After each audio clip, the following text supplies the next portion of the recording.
Party भी इन बातों को कह सकती है, लेकिन उन उलझनों में हम नहीं फंसना चाहते हैं।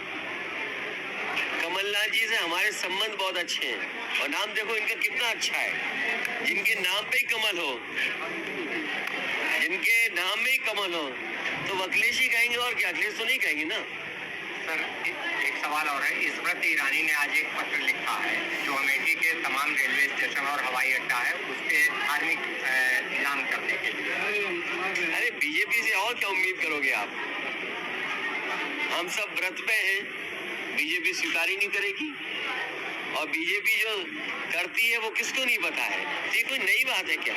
ये बीजेपी का तरीका है काम करने का। लेकिन अगर उनसे ये पूछो कि आज महंगाई बढ़ गई है, बेरोजगारी बढ़ गई है, बिजली का बिल आम आदमी नहीं दे पा रहा है, हरदोई में किसी किसान का अभी तक धान खरीदने का इंतजाम नहीं होगा, जो एमएसपी है जो मिलना चाहिए वो तक सरकार नहीं दे पा रही है। और कहाँ सरकार सपना दिखा रही थी कि आय दोगुनी होगी किसान की। मैं अभी शाहजहांपुर से चल के आया हूँ, लखनऊ से शाहजहांपुर गया, डिवाइडर पे कोई नई व्यवस्था दिखाई दे रही है मुझे ट्रैफिक की। शायद यहाँ भी सड़क में वो ट्रैफिक की व्यवस्था देख रहे होंगे। तो सोचिए, अगर ट्रैफिक व्यवस्था का सब इंतजाम किसी के हाथ में चला जाएगा तो लोग मरेंगे कि नहीं मरेंगे? हरदोई में भी लोग मरे होंगे। सर, स्वामी प्रसाद महोदय का एक बयान है हिंदू को लेकर, उन्होंने कहा ये भारतीय शब्द हम सब हिंदू हैं। इसका मतलब आप भी हिंदू हो, हम भी हिंदू हैं। सर, उन्होंने कहा इसका मतलब नीच और अधम है। क्या लाभ मिलेगा?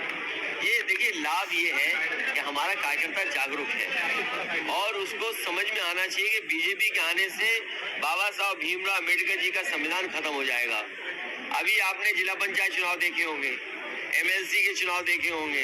अब ये बात मुझसे मत पूछना कि सदस्यों को कैसे उन्होंने वोट ले लिया, बीडीसी लोग कैसे वोट दे देते हैं, और किसी का पर्चा कैंसिल हुआ, किसी का पर्चा छीन लिया गया।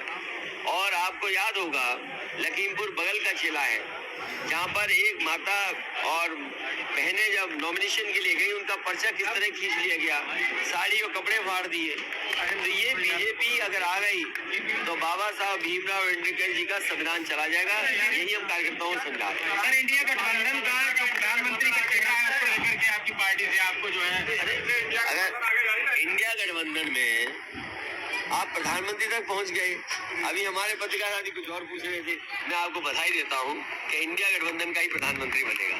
सर, जातिगत जनगणना को लेकर कांग्रेस ही मुखर है, आप भी मुखर क्या है। बात है, इतने सीनियर जर्नलिस्ट हो, जो राजनीतिक मुझे उम्र से आप लग रहा है कि आप सीनियर जर्नलिस्ट होंगे।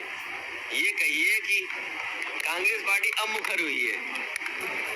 ये वही कांग्रेस पार्टी है जिसने जाति जनगणना के आंकड़े नहीं दिए, जाति जनगणना नहीं होने दिए। ये चमत्कार है, प्रखर मत बोलिए, ये चमत्कार है। क्योंकि सबको एहसास हो गया है कि जब तक पिछड़े, दलित और आदिवासी और अल्पसंख्यक भाइयों का साथ नहीं लोगे तो आप कामयाब नहीं होगे। आपने नहीं देखा, प्रधानमंत्री जी खुद कहते हैं हम पिछड़े हैं। तो अगर पिछड़े, दलित और आदिवासी और अगड़े भी कुछ अगर जाति जनगणना मांग रहे हो तो इसमें क्या बात है? तो ये तो चमत्कार सही है कि कांग्रेस पार्टी भी चमत्कार में आ गई और कह रही है उन्हें भी जाति करना चाहिए, क्योंकि उन्हें पता है कि वो वोट जो ढूंढते थे वो वोट अब उनके साथ नहीं है। सर, तलखी की यही तो वजह नहीं है। नहीं, तलखी की वजह ये नहीं है। तलखी की वजह मैंने आपको बता दिया कि अगर आजमगढ़ के साथ किसी पार्टी के लोगों का इमोशन है तो दूसरे पार्टी के लोगों को बड़ा सावधान होकर के बोलना चाहिए, क्योंकि अगर वो आजमगढ़ के लिए बोल रहे हैं तो उनके भी क्षेत्र हैं जिनसे उनका भी इमोशन है।